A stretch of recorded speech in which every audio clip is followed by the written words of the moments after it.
नमस्कार। आकाशवाणी से प्रस्तुत है समाचार प्रभात।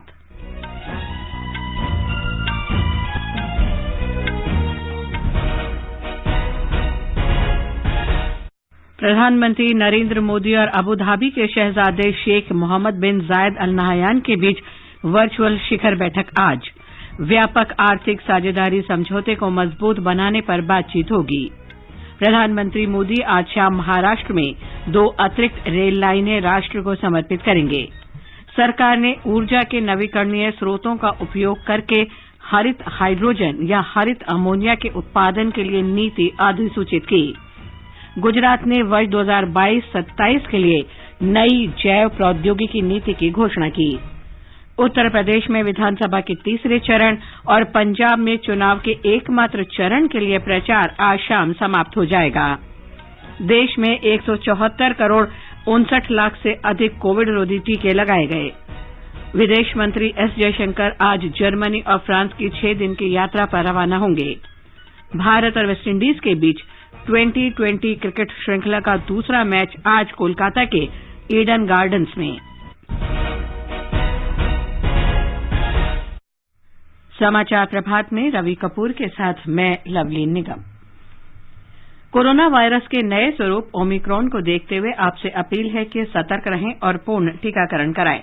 15 से 18 वर्ष के किशोरों और अन्य लोगों के टीकाकरण में भी मदद करें। सुरक्षित रहने के लिए कृपया 3 सरल उपायों का पालन अवश्य करें। मास्क पहनें, 2 गज की सुरक्षित दूरी बनाए रखें, हाथ और चेहरा साफ रखें। कोविड से संबंधित किसी भी जानकारी और मार्गदर्शन के लिए राष्ट्रीय हेल्पलाइन नंबर 011-2397-8046 और 1075 पर संपर्क करें। और अब समाचार विस्तार से। प्रधानमंत्री नरेंद्र मोदी और अबू धाबी के शहजादे तथा संयुक्त अरब अमारात सशस्त्र बल के उप प्रमुख कमांडर शेख मोहम्मद बिन जायद अल नहयान आज वर्चुअल शिखर बैठक करेंगे। भारत आजादी के अमृत महोत्सव के रूप में अपनी स्वतंत्रता की 75वीं वर्षगांठ और संयुक्त अरब अमारात अपनी स्थापना की स्वर्ण जयंती मना रहा है। ऐसे में दोनों नेताओं से ऐतिहासिक और दोस्ताना संबंधों की परिकल्पना करने की अपेक्षा की जा रही है। विदेश मंत्रालय के प्रवक्ता अरिंदम बागची ने कल नई दिल्ली में मीडिया को बताया कि पिछले कुछ वर्षों में भारत और संयुक्त अरब अमारात के बीच संबंध काफी मजबूत हुए हैं और दोनों देशों ने मुक्त व्यापार समझौते के कुछ पहलुओं पर काफी प्रगति की है। हमारे संवाददाता ने बताया है कि दोनों नेता परस्पर सहयोग के बारे में विचार विमर्श करेंगे और आपसी हित के क्षेत्रीय तथा अंतर्राष्ट्रीय मुद्दों पर विचारों का आदान प्रदान करेंगे। भारत संयुक्त अरब अमारात यूएई द्विपक्षीय संबंधों में एक प्रमुख पहल व्यापक आर्थिक भागीदारी समझौता सीईपीए है। सीईपीए के लिए बातचीत पिछले साल सितंबर में शुरू हुई थी और यह पूरी हो चुकी है। यह समझौता भारत यूएई आर्थिक और वाणिज्यिक संबंध को अगले स्तर पर ले जाएगा। संयुक्त अरब अमारात भारत का तीसरा सबसे बड़ा व्यापार भागीदार है। संयुक्त अरब अमारात में भारतीय समुदाय के करीब 35 लाख लोग रहते हैं। श्री मोदी ने महामारी के दौरान भारतीय समुदाय के लोगों का समर्थन करने के लिए यूएई के नेतृत्व की सराहना की थी। संयुक्त अरब अमारात भी अपने विकास में भारतीय समुदाय के योगदान की सराहना करता रहा है। अनुपम मिश्र, आकाशवाणी समाचार, दिल्ली। प्रधानमंत्री नरेंद्र मोदी आज वीडियो कॉन्फ्रेंस के माध्यम से ठाणे और दीवा को जोड़ने वाली 2 अतिरिक्त रेलवे लाइनों का लोकार्पण करेंगे। श्री मोदी इस अवसर पर एक जनसभा को भी संबोधित करेंगे। प्रधानमंत्री मुंबई उपनगरीय रेलवे की 2 रेलगाड़ियों को भी झंडी दिखाकर रवाना करेंगे। हमारे संवाददाता ने बताया है कि ठाणे और दीवा को जोड़ने वाली 2 अतिरिक्त रेलवे लाइनों का निर्माण 620 करोड़ रुपए की लागत से किया गया है। कल्याण मध्य रेलवे का मुख्य जंक्शन है। देश की उत्तर और दक्षिण की ओर से आने वाली रेलगाड़ियां कल्याण से छत्रपति शिवाजी महाराज टर्मिनस तक जाने के लिए एक ही लाइन का उपयोग करती है। कल्याण और सीएसटी के बीच की 4 पटरियों में से 2 पटरियों का इस्तेमाल धीमी लोकल ट्रेनों के लिए और 2 पटरियों का इस्तेमाल फास्ट लोकल मेल एक्सप्रेस और मालगाड़ियों के लिए किया जाता है। उपनगरीय और लंबी दूरी की ट्रेनों को अलग करने के लिए 2 अतिरिक्त पटरियों की योजना बनाई गई थी। इन लाइनों के बनने के बाद आज से 36 अतिरिक्त उपनगरीय ट्रेनें चलाई जाएंगी, जिनमें से 34 ट्रेनें एसी है। देवप्रिय भट्टाचार्य जी, आकाशवाणी समाचार, मुंबई। प्रधानमंत्री नरेंद्र मोदी कल मध्य प्रदेश में इंदौर में एशिया के सबसे बड़े जैव सीएनजी संयंत्र का वर्चुअल माध्यम से उद्घाटन करेंगे। ये संयंत्र पूरी तरह से गीले कचरे से संचालित होगा। ब्यौरा हमारे संवाददाता से। Bio CNG plant public private partnership mode पर बना है, जिससे इंदौर नगर निगम को सालाना 2.5 करोड़ का राजस्व मिलेगा। देव गुरड़िया क्षेत्र में इंदौर नगर निगम के 15 एकड़ के ट्रेंचिंग ग्राउंड में 150 करोड़ रुपए के निवेश से प्लांट लगाया गया है। बायो सीएनजी प्लांट से निकलने वाली गैस से रोजाना करीब 400 बसें चलाई जा सकती हैं। कार्यक्रम में देश के करीब 20 राज्यों के स्वच्छ भारत मिशन निदेशक भी शामिल होंगे। कार्यक्रम के दौरान मुख्यमंत्री शिवराज सिंह चौहान भी मौजूद रहेंगे। पूजा पी वर्धन, आकाशवाणी समाचार, भोपाल। केंद्र सरकार ने हरित हाइड्रोजन या हरित अमोनिया के उत्पादन के लिए एक प्रमुख नीति प्रवर्तक की घोषणा की है। इस नीति के लागू होने से जीवाश्म ईंधन पर निर्भरता कम होगी और कच्चे तेल का आयात कम होगा। प्रधानमंत्री ने पिछले वर्ष भारत के 75वें स्वतंत्रता दिवस पर राष्ट्रीय हाइड्रोजन मिशन का शुभारंभ किया था। मिशन का उद्देश्य सरकार को जलवायु लक्ष्यों को पूरा करने और भारत को हरित हाइड्रोजन का केंद्र बनाने में सहायता करना है।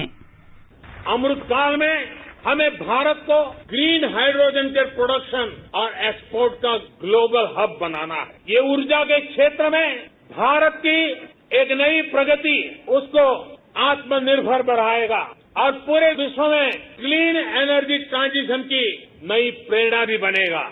ग्रीन ग्रोथ से ग्रीन जॉब के नए नए अवसर हमारे युवाओं के लिए, हमारे स्टार्टअप के लिए आज दस्तक दे रहे हैं।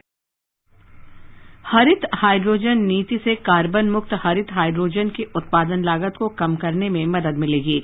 नीति के अंतर्गत कंपनियों को स्वयं या दूसरी इकाई के माध्यम से सौर या पवन ऊर्जा जैसे नवीकरणीय स्रोतों से बिजली पैदा करने को लेकर क्षमता स्थापित करने की आजादी होगी।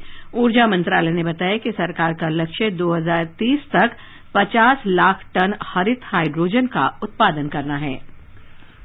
विद्युत मंत्री आरके सिंह ने कल नई दिल्ली में संसदीय सलाहकार समिति की बैठक की अध्यक्षता की। विद्युत मंत्रालय से संबंधित इस समिति की बैठक में जेनेको की देनदारियों और डिस्कॉम तथा राज्यों में अपेक्षित वित्तीय अनुशासन पर चर्चा हुई।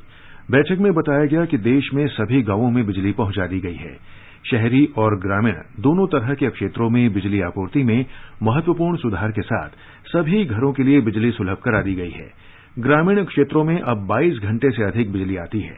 शहरी क्षेत्रों में 23 घंटे से अधिक बिजली की आपूर्ति की जा रही है। गुजरात के मुख्यमंत्री भूपेंद्र पटेल ने वर्ष 2022 से 27 के लिए नई जैव प्रौद्योगिकी नीति की घोषणा की है। इस नीति के अंतर्गत नीतिगत परियोजनाएं और विशाल तथा बड़ी परियोजनाएं विशेष पैकेज की पात्र हैं। इससे प्रमुख इकाइयों और वर्तमान उद्योगों के माध्यम से नया निवेश होगा और राज्य में रोजगार के नए अवसर सृजित होंगे। नई नीति के अनुसार 200 करोड़ रुपए से कम की पूंजी निवेश वाले सूक्ष्म, लघु और मध्यम उद्यमों को 40 करोड़ रुपए की अधिकतम सहायता दी जाएगी। इस अवसर पर मुख्यमंत्री ने कहा कि गुजरात नीति आधारित और व्यापार अनुकूल राज्य है और वो आर्थिक विकास में हमेशा आगे रहा है। उत्तर प्रदेश विधानसभा चुनाव के तीसरे चरण के लिए चुनाव प्रचार आज शाम समाप्त हो जाएगा। हमारे संवाददाता ने बताया है कि सभी राजनीतिक दल मतदाताओं का समर्थन हासिल करने के लिए भरसक प्रयास कर रहे हैं। कल 7वें चरण के नामांकन की तारीख खत्म होने के साथ ही प्रदेश में विधानसभा चुनाव के लिए नामांकन की प्रक्रिया अब पूरी हो चुकी है। वहीं दूसरी ओर 16 जिलों की 59 सीटों पर तीसरे चरण में होने वाले मतदान के लिए चुनाव प्रचार का शोर आज शाम थम जाएगा। कल समाजवादी पार्टी के संस्थापक मुलायम सिंह यादव ने अपने बेटे और पार्टी प्रमुख अखिलेश यादव के लिए मैनपुरी और इटावा जिलों में प्रचार किया। प्रदेश में चुनाव के ऐलान के बाद से मुलायम सिंह यादव पहली बार जनता के बीच नजर आए। वहीं दूसरी तरफ वरिष्ठ भाजपा नेता और केंद्रीय गृह मंत्री अमित शाह ने भी कल मैनपुरी, शिकोहाबाद और लखीमपुर खीरी में चुनाव प्रचार किया। आज भी तमाम वरिष्ठ भाजपा नेता चुनावी रैलियों और जनसंपर्क कार्यक्रमों में हिस्सा लेंगे, जिनमें पार्टी के राष्ट्रीय अध्यक्ष जगत प्रकाश नड्डा, प्रदेश के मुख्यमंत्री योगी आदित्यनाथ, उप मुख्यमंत्री केशव प्रसाद मौर्य और प्रदेश पार्टी अध्यक्ष स्वतंत्र देव सिंह शामिल हैं। कांग्रेस महासचिव प्रियंका गांधी वाड्रा आज पार्टी की प्रतिज्ञा वर्चुअल महारैली को संबोधित करेंगी। वहीं समाजवादी पार्टी मुखिया अखिलेश यादव और AIMIM पार्टी के अध्यक्ष असदुद्दीन ओवैसी जालौन जिले में चुनाव प्रचार करेंगे। सुशील चंद्र तिवारी, आकाशवाणी समाचार, लखनऊ।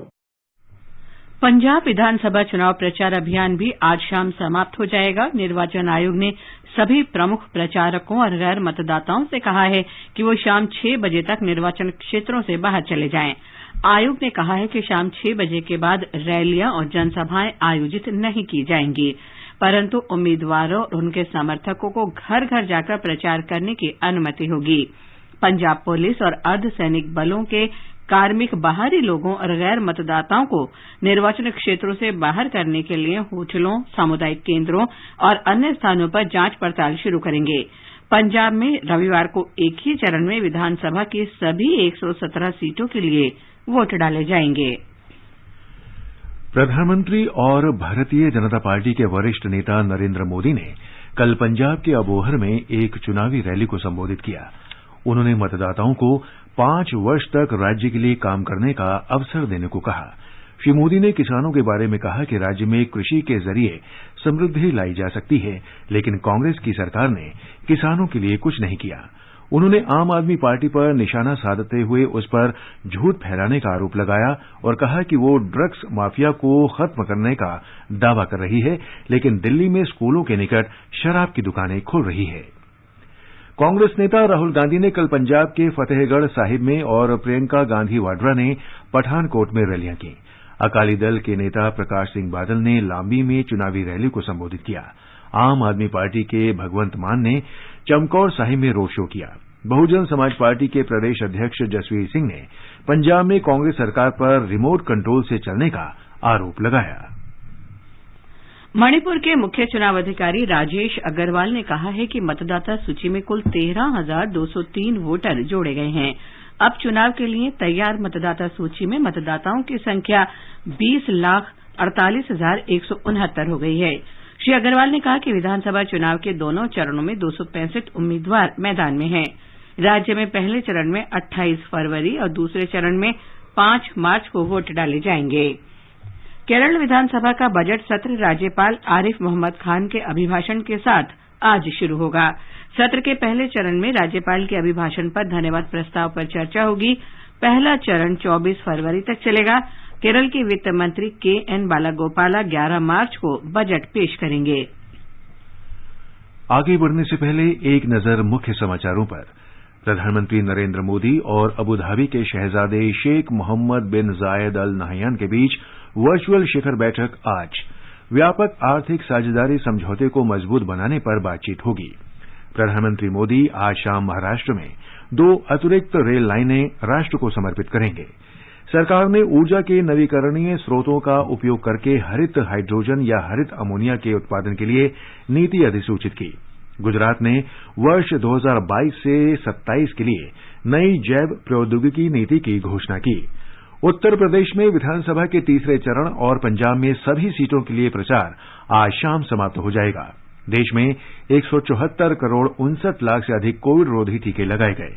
विदेश मंत्री एस जयशंकर आज जर्मनी और फ्रांस की 6 दिन की यात्रा पर रवाना होंगे और भारत और वेस्टइंडीज के बीच 2020 क्रिकेट श्रृंखला का दूसरा मैच आज कोलकाता के ईडन गार्डन्स में। देश में अब तक कोविड से बचाव के 174 करोड़ 59 लाख से अधिक टीके लगाए जा चुके हैं।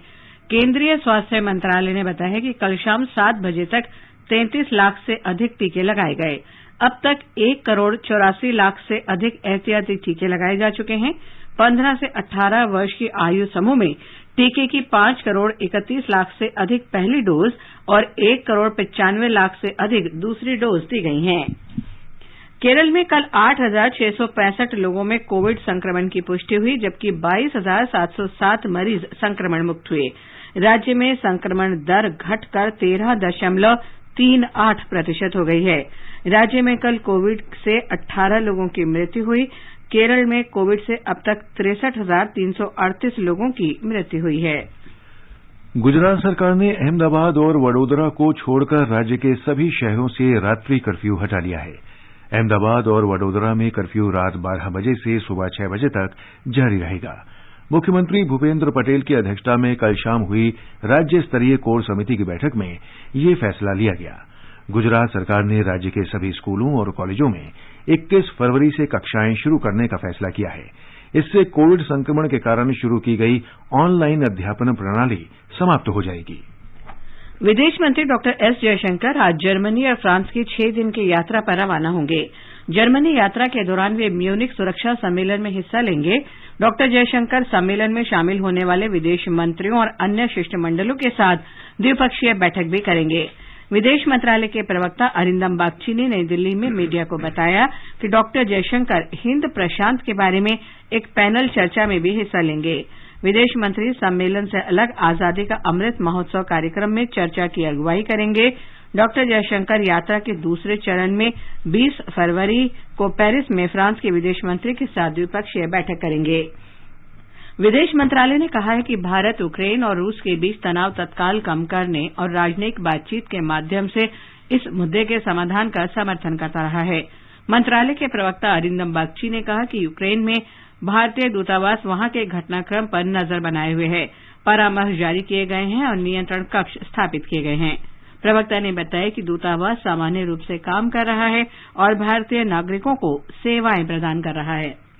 आजादी का अमृत महोत्सव के लिए सभी उपभोक्ताओं को शुभकामनाएं। हॉलमार्क सोने की शुद्धता सुनिश्चित करता है। हमेशा हॉलमार्क वाले सोने के आभूषण खरीदें। उपभोक्ता संबंधित किसी भी शिकायत के लिए कृपया राष्ट्रीय उपभोक्ता हेल्पलाइन के टोल फ्री नंबर 14404 पर संपर्क करें। उपभोक्ता मामले विभाग, भारत सरकार द्वारा जनहित में जारी। जागो ग्राहक जागो। आजादी का अमृत महोत्सव के अंतर्गत आइए अब सुनते हैं आकाशवाणी की विशेष प्रस्तुति आजादी का सफर। आजादी का अमृत महोत्सव।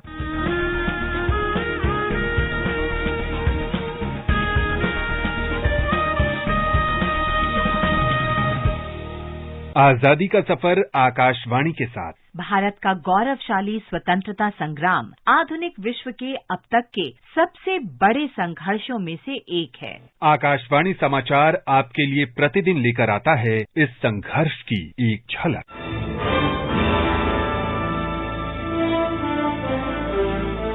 18 फरवरी 1905 को लंदन में इंडियन होम रूल सोसाइटी की स्थापना हुई थी। इंडियन होम रूल सोसाइटी की स्थापना ब्रिटिश भारत में स्वशासन की राष्ट्रीय मांग का नेतृत्व करने के लिए की गई थी। इसकी स्थापना श्यामजी कृष्ण वर्मा ने ब्रिटेन में भीकाजी कामा, दादा भाई नौरोजी और S.R. राणा जैसे कई प्रमुख भारतीय राष्ट्रवादियों के समर्थन से की थी। इंडियन होम रूल सोसाइटी उस समय के विक्टोरियन सार्वजनिक संस्थानों के आधार पर एक महानगरीय संगठन था। इसका एक लिखित संविधान था। इसका उद्देश्य था भारत के लिए स्व शासन को सुरक्षित करना और सभी व्यावहारिक तरीकों से ब्रिटेन में भारतीय हितों के लिए प्रचार करना। इंडियन होम रूल सोसाइटी की सदस्यता केवल भारतीयों के लिए थी। इसे भारतीय छात्रों और ब्रिटेन में अन्य भारतीय लोगों का महत्वपूर्ण समर्थन मिला। इंडियन होम रूल सोसाइटी ने भारत में क्रांतिकारी आंदोलनों के साथ निकट संपर्क बनाए रखा। इसने लंदन में इंडिया हाउस की स्थापना की। इंडिया हाउस लंदन में भारतीय विद्यार्थियों का आवास था। इसे ब्रिटेन में भारतीय विद्यार्थियों के बीच राष्ट्रवादी विचारों को बढ़ावा देने के उद्देश्य से स्थापित किया गया था। इंडियन होम रूल सोसाइटी ने श्यामजी कृष्ण वर्मा की पत्रिका द इंडियन सोशियोलॉजिस्ट के साथ ब्रिटेन में क्रांतिकारी भारतीय राष्ट्रवादी आंदोलन की नींव रखी। 1907 में श्यामजी कृष्ण वर्मा के पेरिस स्थानांतरित होने के बाद इस सोसाइटी की जगह वीडी सावरकर द्वारा स्थापित अभिनव भारत मंडल ने ली।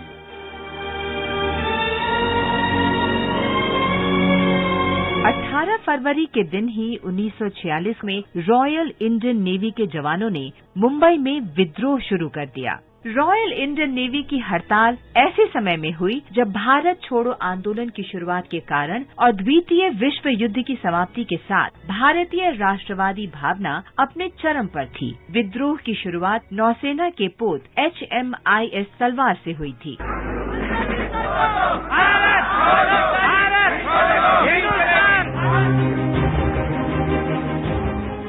हड़ताल की शुरुआत बेहतर भोजन और काम की बेहतर स्थिति को लेकर की गई थी, लेकिन जल्द ही ये विद्रोह सभी राजनीतिक कैदियों की रिहाई और ब्रिटिश शासन से स्वतंत्रता की व्यापक मांग में बदल गया। हड़ताल शुरू होने के अगले दिन जवान भारतीय ध्वज लहराते हुए लॉरियों में मुंबई के चारों ओर फैल गए। रोकने की कोशिश करने वाले पुलिस कर्मियों के साथ इन जवानों ने पूरी ताकत से मुकाबला किया। चूंकि HMIS तलवार संचार प्रशिक्षण का केंद्र भी था, विद्रोहियों ने आपस में संवाद करने और सभी नौसैनिक स्टेशनों में संदेश फैलाने के लिए इसके वायरलेस कोड का इस्तेमाल किया। कुछ दिनों के भीतर विद्रोहियों ने मुंबई, कराची, चेन्नई, कोलकाता और ब्रिटिश साम्राज्य के अन्य हिस्सों में तैनात 74 अन्य जहाजों को अपने नियंत्रण में ले लिया था। रेडियो और अखबारों में ये खबरें आग की तरह फैल गईं। जल्द ही आम लोग भी विद्रोह में शामिल हो गए और मुंबई तथा कोलकाता दोनों शहरों में जीवन ठप सा हो गया। इन शहरों में जुलूस और हड़तालें हुईं। भारतीय छात्रों ने कई शहरों में एकजुटता दिखाई और कक्षाओं का बहिष्कार किया।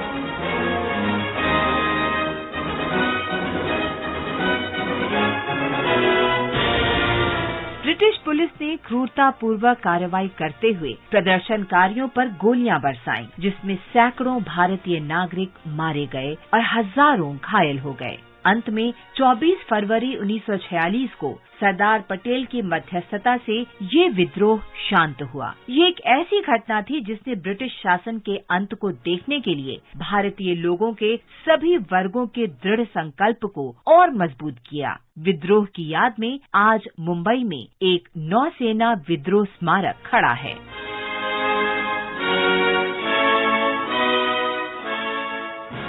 इसके साथ ही आजादी का सफर आकाशवाणी समाचार के संग श्रृंखला का ये अंक समाप्त हुआ। मिलते हैं कल अगली कड़ी में।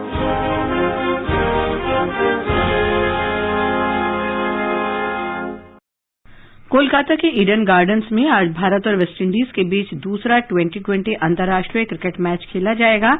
मैच शाम 7 बजे से शुरू होगा। भारत पहले मैच में वेस्टइंडीज को 6 विकेट से हराकर श्रृंखला में 1-0 से आगे है। क्वींसटाउन में भारत के साथ तीसरे महिला एकदिवसीय अंतर्राष्ट्रीय क्रिकेट मैच में न्यूजीलैंड ने ताजा समाचार मिलने तक 14 ओवर में 2 विकेट पर 78 रन बना लिए थे।